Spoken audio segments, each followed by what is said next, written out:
Welcome to the Salto podcast, where everyday people like you and me share their stories of courage, vulnerability, and the transformative power of taking leaps of faith. Salto de Fe means leap of faith in Spanish, a leap of faith that brings about transformative change. This is a platform where people can share their personal stories of taking big leaps of faith. I hope to inspire listeners with the journeys of everyday people who embraced uncertainty and made significant changes in their lives. Welcome back to the podcast. I know it's been a hot minute since I last recorded. My last episode was recorded while I was in Colombia back in March, I want to say. And since then, a lot has happened. I actually returned to Arizona in April to put my house on the market to sell it.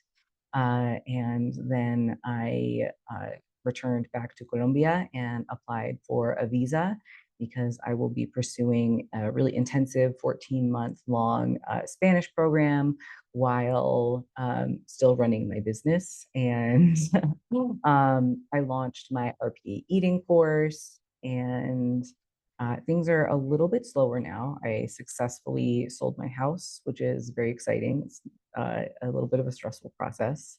And as was applying for the visa, as was launching a new course. But it can never be said of me that I don't practice what I preach. And you're listening to the Salto de Fe podcast, which is all about taking these leaps of faith. And today I wanted to talk specifically about taking leaps of faith that feel like they challenge our sense of self, that they challenge our identities, that they make us re-examine who we think we are and what we think our values are, and determine whether some of those might have been internalized from society or people around us, and how we can realign ourselves with our authentic beliefs and values. So my personal story with this, I've done this more than once, and I've described it a little bit in the past, but when I, stopped talking about gut health, I really was worried that people wouldn't want to hear what I had to say about anything else because they saw me as the gut health person. And I even felt like I was disappointing people or that I was being an imposter by talking about something else. I felt the same way too when I started to move away from tracking macros, and I was pulled between wanting the freedom and balance that comes with, not tracking macros, with having a more internally regulated way of eating, with feeling more relaxed about whether I was going to go to the gym or not, versus who I thought I needed to be based on society's expectations and the expectations of the fitness community. Because I had internalized beliefs about what it meant to be the person who was always tracking macros and was maintaining their leanest physique and going to the gym 6 days a week. That seemed like the right set of behaviors for me. And doing something else made me question like what kind of person I was if I wasn't doing those right things. And it wasn't until I said, well, you know what? Screw it. Like, screw what the other people think. And so what if no one wants to hear what I have to say? It's important to me to create this content. It's important to me to talk about these things. And hopefully it reaches someone. And if it doesn't, then I still have created something for the purpose of creating it. So the same can be said when we're moving away from tracking macros and going to the gym. Like if you have tied your sense of self-worth to your ability to control your food intake, to control your body, to look a certain way, then it feels like a loss of self-worth, of self-confidence, of identity to say, actually, I don't want to invest so much of my time and energy doing this thing. I actually want to relax about it. I actually don't want to count macros anymore. I actually am exhausted trying to maintain this image for the purpose of not disappointing the people around me. But then what happens? Then you wonder, okay, well, what else am I into? What else do I like to think about? Who am I outside of this persona? And how do I figure that out? Because it feels like we're just kind of like fumbling, through the dark, trying to find a light switch in a room that we've never been in before.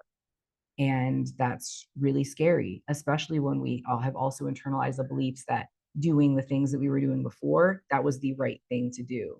And now are we doing things that are wrong? How do we determine what is right or wrong for us when we have relied so heavily on external judgments and cues and messaging for so many of our decisions? But it's when you reach that point where you feel so exhausted keeping the mask on, and you are burnt out, and you feel like your life has gotten so small, the threats of disappointing others, how daunting it can feel to have to figure yourself out again, it still isn't as terrible a prospect as staying in that box and feeling stuck and trapped and strangled by the box that you've placed yourself in. So when you're feeling unfulfilled, you're feeling constrained, you feel so disconnected from yourself that you don't even know where to start, you don't even know how to start trusting yourself, you can actually find your way back to yourself. And another diet is not the way back. Even though it might feel good at the end of that diet, when you say, like, oh, I successfully, followed my macro plan for 3 or 4 months, and now I like my body a lot more and I feel more confident, like, oh, I knew I could do it. Unfortunately, you've actually just perpetuated the problematic set of beliefs that your self-worth is tied to your ability to control your body and control your eating habits. And so when you do that, yes, you feel better about yourself, but it's contingent on those things. And that means that when you aren't in control, you feel like a failure as a person. Like, these are moral failings. You don't have enough motivation, you don't have enough drive, you don't have enough self-discipline. What's wrong with you? You were able to do this before and it feels harder and harder every single time, and you keep regaining the weight back. That cycle is actually not helping you. It's not improving your body image. It's temporarily making your body less triggering to you, but it's not helping you figure out who you actually are. It's just keeping you stuck on in that cycle as that person. And you actually want more for yourself. But it's understandably scary to say, well, okay, instead of scratching this itch, instead of getting some short-term relief by losing weight again, I actually want to get to the root of what's going on. I actually want to get to know myself. I actually want to disrupt this whole cycle and start from scratch. I want to figure out what else I'm capable of. I want to know who I really am. But where do I even start with that? One of the things that I do with my clients in the very beginning is a value sorting exercise. And this is something that I've done myself as well, more than once, because it's very easy to confuse the values that are actually truly our values with the values that we have internalized based on society's shared values and expectations. And health is a great example, because sometimes people say, well, I value health, and that's why I don't want to stop tracking macros. And if I gain weight or, become less healthy, like, that's not aligned with my values. Well, society values health and they want it to look a certain way. So there are specific expectations about what type of behaviors you should be engaging in and how you should look in pursuit of this idea of health. And it might not be aligned with your other values and with what you actually see as health for yourself. What is your version of a healthy life? And maybe you don't even, maybe that's not what you want to focus on right now. Maybe, like, physical health is not the most important thing because that's been your primary focus for so long. And maybe you want to say, hey, that can just hang out, that, like, I can maintain that while I work on my mental health, while I work on my social connections. So to start, it's really important to separate the values or the principles that you've internalized that might not actually be aligned with who you authentically are, versus your truths and your actual values and your actual principles. So with my clients, I have them do this value sorting exercise where they choose either or 10 of their most important values from an extensive list. And then they put those in order from lowest to highest, which is hard. And values are flexible, they're going to shift, but it's just in that moment. What do you feel like is most important to you? And then where are those values showing up in your life? And where are they maybe being neglected or pushed out? Where in your life do you not have space for these values and why not? What is pushing them out? And what you often will find is that it's the internalized values that aren't actually yours that are pushing the ones out that you actually want to bring back into your life. And so, to make space for those other values, you need to intentionally separate them and say, okay, actually, I was doing this, I was pursuing this, fitness lifestyle in such a way that it was at odds with many of my actual values, but I felt like I was obligated. I had to do it because it seemed like the right thing to do. And I'm afraid of what happens if I don't do it in that specific way.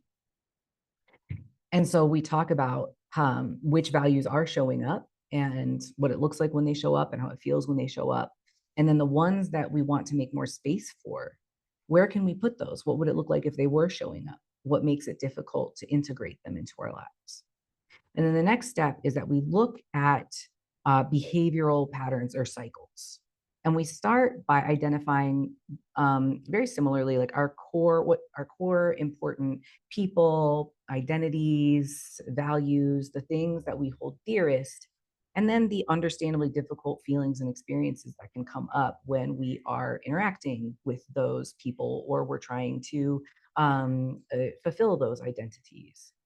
And then what's the really important next step, and that's one that's kind of challenging because we have to really analyze our behaviors. We make two lists. One is a list of the behaviors that we engage in to get sort of short-term relief. And the other list is the behaviors that we engage in that feel more satisfying long term. Those short-term behaviors might be something like doom scrolling or snacking or watching TV and kind of zoning out.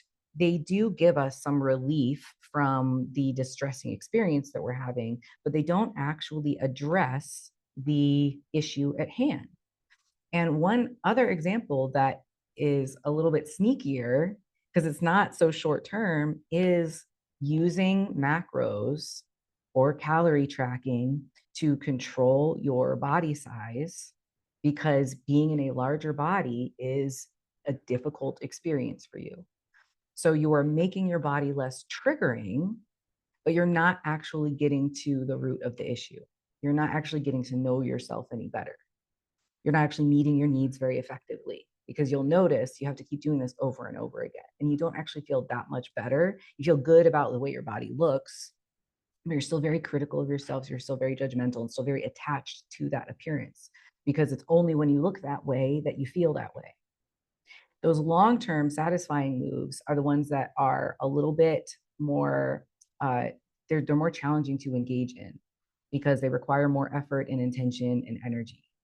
It could be something like instead of doom scrolling on Instagram, you reach out to a friend for help. And that requires vulnerability, or you talk to your partner about something difficult, or you sit with the difficult emotions that come with having a tough body image day. And you actually practice the self compassion. You actually practice cognitive restructuring. It's more energy intensive and it takes longer to really see the effects as compared to once you start tracking macros, you almost immediately feel better, like, okay, I'm on my way back to liking my body again. Or when we're in the thick of it and we're like, oh my gosh, now I have to figure out, like, what is this, where's this thought coming from, where are these feelings coming from, how can I correctly meet my needs. Oh, well, actually, these feelings and thoughts are coming from internalized weight stigma that I've been carrying with me for the last 20 years. And I thought that it was a part of my own belief system, but it's actually not. Now I have to dismantle all of that. It is a huge undertaking, but it's when you practice those introspective skills when you actually take the time to get to know yourself, your actual values, where they're showing up, where you want to make space, what you're doing that's actually serving you versus what you're doing that is maybe only giving you short term relief or even perpetuating these unhelpful cycles. That's when you can start to decide who you are and who you want to be. That's when you actually have something to work with. You have some clay there that you can shake. You have the tools that you need to create yourself or to actualize yourself, to become a fully realized version of yourself. And you can do this more than once, and hopefully you do, because these are things that can change over time. Journaling is also incredibly helpful. And that's why I recommend, instead of having my clients, we're not tracking things like macros. We are tracking our experiences around meals. So I am practicing internally, turning toward my internal cues. Am I feeling hungry? Am I feeling just kind of an appetite right now? Am I having a craving? Am I feeling an emotion and wanting to eat in response to that emotion? Is that what I want to do? Is there maybe something that I could do that's more aligned with my true needs? And this goes beyond just our relationship with food and our body image, because I've seen so many times over the weeks and months and years working with clients that they start to apply this self-awareness, this self-assurance in other areas of their lives. So they are speaking up at work, they're communicating more in their relationships, they are connecting with their family members, they're taking risks, not dangerous risks, but they're pushing their boundaries, the boundaries of their comfort zone, because they want to grow, because now they have so much more space, so much more energy to direct toward themselves in ways that are supportive of their ability to flourish, rather than just in exerting effort and time and energy on trying to control themselves and control their bodies. So now they have more capacity to do other things and become more complex versions of themselves. Because if the only thing that you have the energy and time to think about is, your next meal and tracking macros and meal prepping and hitting the gym, how can you figure out what your other hobbies and interests are? Like maybe you have a couple, but how much time do you have to direct to those? And do you want more? I mean, most of us do want to have more time to really enjoy ourselves. And of course, the gym can definitely be an enjoyable thing. I would say the gym is a really enjoyable hobby for me. I love going to the gym. But if I miss a workout, I don't doubt myself as a person. I don't feel guilty about it. I just know that that's part of life. I've got other things that are going on right now. So the ability then to know yourself and to determine your values and the behaviors that you really want to pursue, that is a step toward liberating yourself from the box, from the mask that you have been hiding behind to try to stay safe and fit in. Not to say that it's not also super scary, because freedom like that can feel like it isn't enough support. When you're used to being confined, then, oh, I actually have unconditional permission to eat. Like, am I allowed to have that? Do I trust myself with that? And if the answer is no, you're not alone. A lot of people start in that place where they don't feel comfortable trusting themselves, because it takes time to build trust in yourself. It takes repeated positive experiences where you are making a commitment to yourself and you're following through. And when you've had many years of experience with kind of yo-yo dieting and feeling like you're constantly falling off track or going through cycles of restriction and overeating, you're kind of gathering evidence to support your belief that you're not a trustworthy person to yourself and that you're out of control. But really, you just haven't given yourself the uh, the proper opportunity and the right circumstances in which to prove to yourself that you are a trustworthy person and that you can follow through on things and that you do the important things and you're responsible and you pursue what is important to you. But it's just that when you are trying to organize your life around the way that you're supposed to be to other people, the way that you're supposed to look to other people. Yeah, it is really difficult because you're trying to act in dissonance with your actual values. There's a lot of friction between who you actually are and who you think people want you to be. And that's exhausting. It is exhausting, whether it's at work, whether it's in your relationships, in your personal life. It's not sustainable. It is the life version of chronic dieting. It's the life version of yo-yo dieting. Like you will reach a point of burnout and it's not sustainable.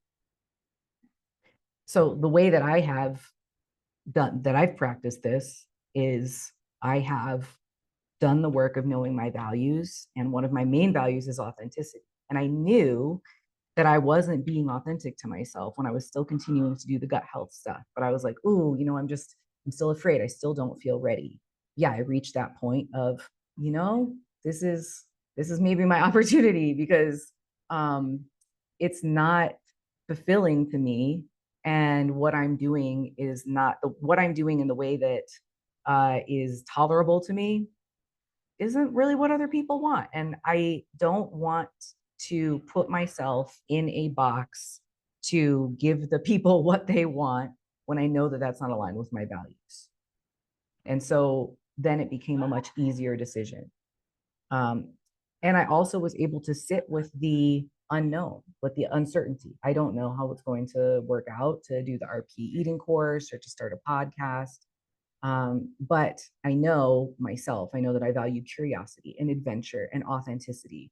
And so my purpose is the pursuit of those values, is the embodiment of those values. And I know those things about myself. And so it feels good to do those things. And even if someone else were to say, well, you're wasting your time, or I don't care what you have to say, or I think this is a stupid idea, I'm like, well, it's not great to hear that, but I know that I am living in accordance with my values. And so I don't take that personally. I don't internalize that. I don't believe that person. I don't choose to believe that person because it's not about appeasing someone else. It's about feeling good doing what I'm doing. Another way that I have practiced authenticity is more than once in my career, I have spoken up about an issue that I saw that I did not want to be complicit in.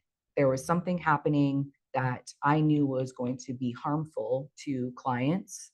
And I said, I'm not going to take part in this. And I'm not going to apologize for it. I'm taking a stand here. I'm drawing a line in the sand. I have boundaries in relationships, in my friendships, at work. I know that I can put myself I know that I can maintain a safe environment for myself. And part of that is speaking up and setting boundaries. And if that means that I, don't maintain a position in a company anymore, I don't collaborate with someone anymore, it is what it is, because that is preferable to staying stuck doing something that I feel yucky doing. So that's how I'm practicing authenticity. But I wouldn't have done that several years ago when I was really afraid of what the consequences would be. Because what if I disappoint someone? What if they don't like me? What if they're upset with me? Now it's not that those consequences aren't potentially there anymore. It's that it is more important to me to be good with myself than to disturb my own peace to try to appease someone else. So that's something that can be said for trying to look a certain way, behave a certain way, fit in with certain people. It is a leap of faith to reject that way of living because now you don't have that sense of safety that comes from pleasing other people, that comes from getting along with everyone, that comes from not rocking the boat. I say, rock the damn boat. I say, know yourself and be good with yourself so that you feel so sturdy, you feel so grounded that another person's opinion of you is not going to come over and knock you over like you're a brittle old tree. You got strong roots. So I hope that that is helpful message for you. I hope that you feel empowered to take the next step toward making changes in your life. Obviously, I talk a lot about moving away from chronic dieting, moving away from macros, like building a balanced, fulfilling, healthy relationship with ourselves and with food. But so often I see that clients take that and yeah, they apply it in other areas. Because quite often the way that we regard ourselves and the way that we, our relationship with food, it's not siloed to just our relationship with food or just body image. It shows up in other ways, in other relationships. So if you don't feel safe within yourself, if you don't trust yourself, if you don't feel safe speaking up when it comes to, not wanting to not wanting to engage in diet talk with your friends, you may find that you're not speaking up in other areas either, in other relationships about other topics, or in the workplace.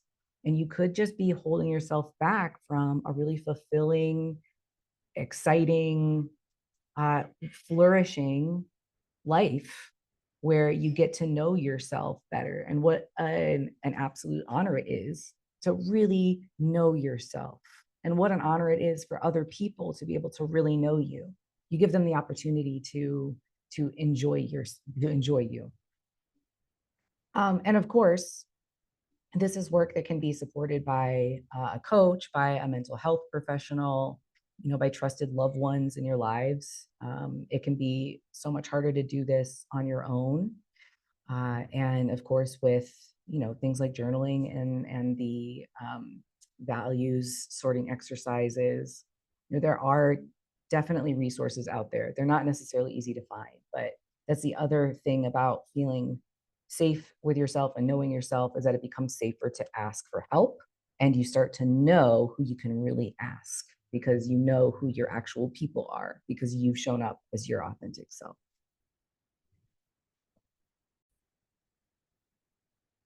So, to recap, making big changes can sometimes feel like you have to figure out who you are all over again. Sometimes you feel like you're losing your sense of identity. And especially that can happen when your sense of identity has come from the people around you and what you think their expectations are. And so, in making these changes, uh, you definitely do lose, or I should say, unlearn some of those aspects of who you thought you were. But then you get the opportunity to take back the agency and control of your identity and how you show up.